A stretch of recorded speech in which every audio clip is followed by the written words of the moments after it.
everyone, I'm here today with my new friend Sumaya Akili, who is sharing her story of how she learned what it means to be resilient in 2020. Thanks for sharing your story with us, Sumaya. Thanks for having me. So Sumaya, tell us a little bit about your family. My name is Sumaya Akili, and I have four siblings, two brothers and two sisters. And I'm living with my dad and mom in here. And we all moved to Australia in 2017. And currently I'm entering in year 12. And so I'm gonna be in year 12 in Fountain Gate Secondary College. So you mentioned that your family's been here since 2017, but you had a interesting story of how your family arrived here. Can you share a little bit about that?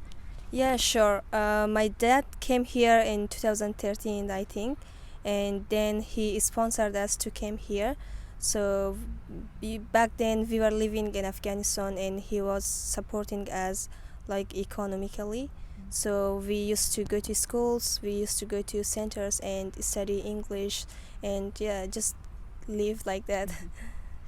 Now, what when you arrived in Australia, though, you had gone through some hard times in Afghanistan before arriving here. You were sharing with me during our photo shoot that your mom was not able to come. She passed away in Afghanistan.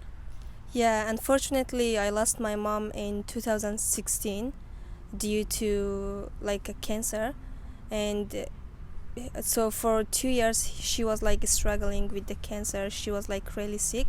I was just the only one who was taking care of the family, as I was the eldest one. So it was like really a hard time for me to study and at the same time taking care of like my family. And you know, if you have like a sick person in your family, basically like the whole family is sick and sad. Yeah. So that, and the reason I bring this up is because last year was a really hard year for a lot of people, 2020. And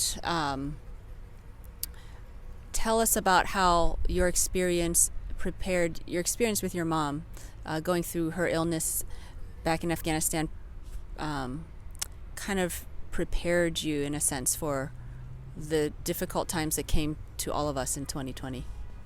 2020 was like really a hard and challenging time for all of us, and we lost like most of our loved ones. In 2020, my dad again got diagnosed with cancer, and it was like basically the same thing with my mom. So I had this thought that maybe I'm gonna lose my dad this time because I lost my mom due to this disease. So, but it's still, I had like some dark times in 2020, but with the help of my friends and schools, with the help of my teachers, they all supported me to be strong and to be like positive and just like don't think about negative things. So yeah, and by the help of them, I could overcome all the challenges and the difficult times in 2020. Would you be comfortable sharing what some of the specific challenges were last year? There was like economic problems for all of us because no one was like in our home. No one was working at that time, and I was like the only person who was working. But I quit it for like I took a break for a long time as the COVID cases was like rising up. So the government was supporting us, but it wasn't enough to pay all the mortgages, all the bills. And beside the economic problems, there was like some emotional problems. Like, you know, there was like everyone was like isolated, everyone was like feeling down, and yeah. Wow. So how did you get through that? Like you said that you had some friends and teachers really helped you through that. What were some of the things that these friends and teachers did or said that helped you? They all like introduced me to take part in like leadership workshops, to take part in well-being workshops, and they all introduced me with the school councils or the school well-being staffs. So they all helped me to. Oh, by the way, I have like a friend or a friend who is like a psychologist or a counselor as well. She helped me a lot during that time, and she provided me with the mentors, and they all helped me to stay focused on my studies and like to be like the top students in my school and to have like academic achievements. So by having like these supporters at my around myself, they all like helped me to go through this time. Now, that's really great to hear. I'm really glad that you had that support. Now, did you ask for help, or are these friends or teachers notice that something was off with you and you needed help? I'm curious as to when people receive help, is it because they ask for it, they look for it, or someone notices? No, I think I asked for help because at the first stage I was back like falling behind my studies, and my mood was like off. I was crying in front of my friends, and one day I just reached out to one of my teachers and like the school well-being. They all like helped me they talked to my teachers, and then after that I was just like catching up with my studies. Yeah. Okay, that's good. That's great that you were not afraid to ask for help. Yeah. No, I'm like a kind of like a strong and brave person. I'm like never afraid of like asking something, or yeah. That's interesting that you say that you are a strong and brave person, and so therefore that means that you're not afraid to ask for help. No, I'm not. Okay, because I think sometimes we associate being strong and brave to mean being independent. Like if you consider yourself strong or brave, then that must mean that you don't need help, or that you don't show that you need to ask for help. So I like what you said, that you're a strong and brave person, so therefore you're not afraid to ask for help when you need it. Yeah. Now, some amazing news though. A lot of things are looking positively for you. So your father is doing well? Yeah, right now he's doing well, and hopefully he has his last surgery in this month in January. So I hope he will be like okay and fine. Yeah. And also, you were saying that you became school captain. Yeah, hopefully I got this opportunity to be elected as a school vice captain for 2021, and I'm like looking forward to it. Yeah, that's amazing to hear how you go from struggling early last year to being elected school captain. That says I think that must say a lot about what your peers and think about you. Yeah, last year I was like, though I was struggling a lot with my mental health, I was like really down, but at the same time I was trying to not to like give up, not to be like negative for a very long time. I was watching like some positive videos, some like leadership videos, and something that can help me for 2021. Yeah.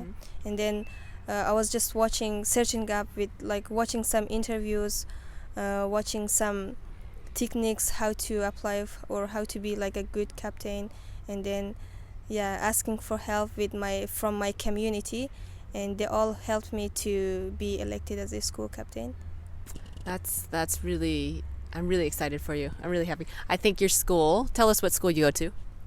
Fountain Gate Secondary College. Yeah, so Fountain Gate is really fortunate. I think you have a great school captain, and Sumaya is going to serve you well, because she's a person that's not only brave and strong, but also been through a lot of hard things. And so I think that always makes for a great leader and compassionate leader too. Well, what are your hopes for 2021 and your future? For 2021, I'm planning to. So I'm graduating from high school, and I'm planning to study and focus on my studies and have like a good HR to enter in my favorite field and university, and also just like to be happy. Yeah, just to be happy. Yeah. Those are good goals. I hope that. Well, I do wish for you, a great 2021, better than last year, and that you can pursue all those goals, academic goals and future goals. What do you foresee yourself doing in university I might do psychology because I'm like more interested in people's mental health, like people's body, basically everything inside our mind, like how do we think, how yeah. So I'm interested in doing psychology, and hopefully I became like a professional psychology in the future, psychologist. Yeah, that's definitely a field that will always need people, need compassionate and compassionate and brave people. Well, tell me a little bit about your experience with our photo shoot. We're actually meeting a few weeks after the actual photo shoot, so Sumaya's already seen the photos. So tell me about that whole experience. We actually had some fun and brought your siblings along and did some with your little niece, and you and your sister also dressed in some traditional Afghan dresses. Just tell me about what that experience was like. It was like a really nice experience for me because it was my first time doing photo shoot in like with our traditional clothes and also in the outside area. So I really enjoyed it. Thank you so much for your help and for all the photo shoots and effort that you made. Which one of your photos did you like the most? I think there is one in here. I like that the most. Let me show you. Okay. Yeah. I think I like this one because I smiled nice in this photo. Yeah, yeah. Yeah, and also I liked my. That's the family one. Yes, that's the family one, and this one as well.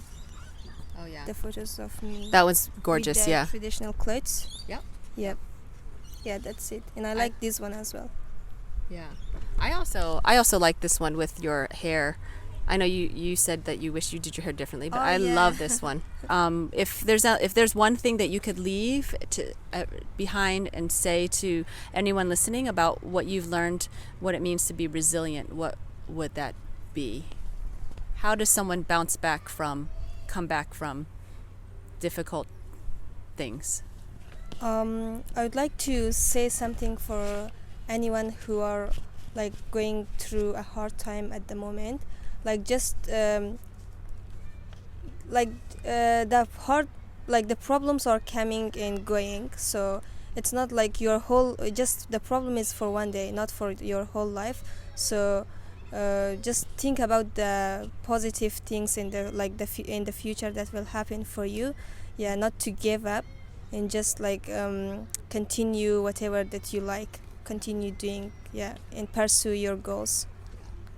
Yeah, I like not giving up and being able to like have a vision for what life is like past the hard times. Yeah.